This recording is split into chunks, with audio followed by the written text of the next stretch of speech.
I'm Doug Doyle with the art of the story. If you haven't caught the wonderful documentary Dionne Warwick, Don't Make Me Over, it's still available on Prime Video. Filmmaker Dave Wooley spent 5 years putting this project together. Here's a taste. Ladies and gentlemen, Dionne Warwick. Do you mind if I sing? I sing music, and from that evolved whatever this is I am. Dionne Warwick, one of the great female singers of all time. Dionne had this huge range, and then she's very explosive.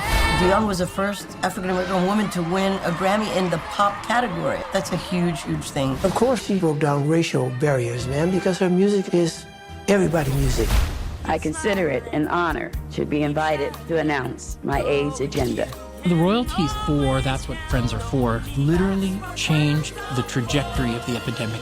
Wooley not only wrote and solely produced the documentary, he also co-authored Warwick's autobiography, My Life as I See It. He wants viewers to realize there's much more to the singing icon. You know, this is a woman who is a transformational figure.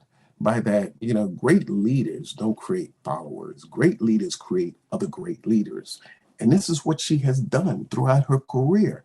You know, so when I'm sitting in front of Bill Clinton, he says, well, this is how Dionne made me a better president. You know, we have that on film, you know, and Elton John, you know, saying this is how Dionne made me better.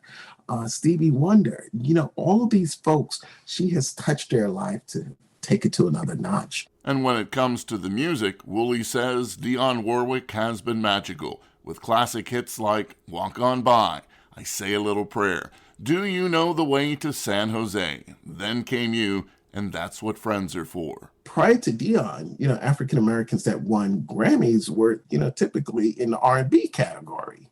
So, you know, that door had opened. And, you know, there's a big difference between being number one and being the first. You know, we talk about Beyonce. Yes, she's number one. She's at the top of the, you know, but, you know, eventually you'll become number two, number three, you know, over time. But when you're the first, that's historical, and that never changes. You know, it's like Sidney Poitier. You know, it just doesn't change. So Dionne is a first. She's a transformational leader, and you know that was part of the story I wanted to tell. Is her movements during those '60s and what it was like to be that first crossover artist. Don't make me over. Now that I do anything for you. You can see my interview with Dave Wooley on the WBGO Facebook page. I'm Doug Doyle, WBGO News.